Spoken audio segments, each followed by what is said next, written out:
Hi everybody, this is Katrina, and today we're going to talk about a fun spell called the honey pot.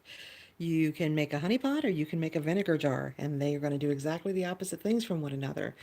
The honey pot is a staple in conjure and brujeria as well, and it's used to bring two people together and sweeten the relationship. You can even sweeten the relationship of you with money, for instance, or prosperity or abundance, or you with fearlessness or anything you want to sweeten your relationship with. But usually it's used for people. Now, this particular honey pot, a client asked me to make for them, and inside the honey pot, you always want to remember to put balanced items. So the first thing we're going to put in here is the name and birth date of each person involved. So if you have the name for one, you have to have the name for the other person. If you have the birth date for one person, you have to have the birth date for the other person. Always keep it very balanced. We then put in tokens such as a heart charm. I put a Blessed Mother charm in there so that she will smile on the relationship with sweetness. I put a tonka bean, two tonka beans, in fact, for balance in there to, again, sweeten the relationship. I put if I think the client needs a little bit of luck, I'll put a four-leaf clover charm in there. Let's see if we can not disturb the honey pot and look and see what's in there. Not very well, huh? Yeah, and then I will put sometimes a little pentacle in there.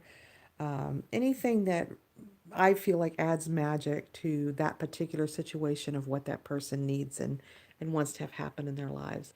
I'll also sometimes put a little bit of sugar in there. In this case, because this is for a man, I put some love honey oil in it. And in fact, I put quite a bit of love honey oil in it. And then you douse the whole thing with honey. Now, you can use effects such as fingernails, hair, things like that, skin leavings. Just remember that you need to have, if you've got it for one, you need to have it for the other. It has to be balanced. So if you don't have it for one, don't put it in there for the other. What you're going to do then is tighten that lid on there, get a red candle preferably, although you can also use white, and you're going to dribble wax onto the jar lid. See that?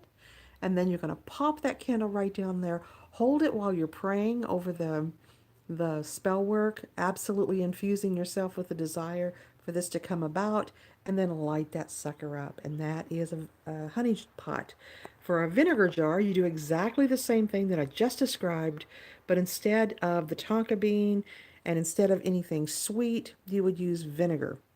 You would also use tokens of disruption, like a skull, or sometimes a dragon can be pretty disruptive. But tokens that are not going to bring people together but split people up or create discord in a relationship. In this case, though, we're having happy thoughts and we're using the honey pot, and this will probably take with that candle maybe 4 or 5 hours to burn down. And once it does, then we read the top of the jar to see what kind of shapes the wax made. I think I have some other honey pots that are finished down here further on my altar. Let's have a look and see. Oh, here's one right here. So you can see that this honey pot made kind of a volvular shape with the wax. Do I have any more in here? I think I do. Here's another one. We've got a strong, even distribution on the top. We do look for that because that means equality in the relationship. And look at this. This is lovely. We have a bubbling over of the wax in the shape of hearts, which is always a wonderful thing to see. So that is our little mini lesson on honey pots. And I hope you all enjoy it and that you absolutely have great success with these particular spell works. Everybody take care.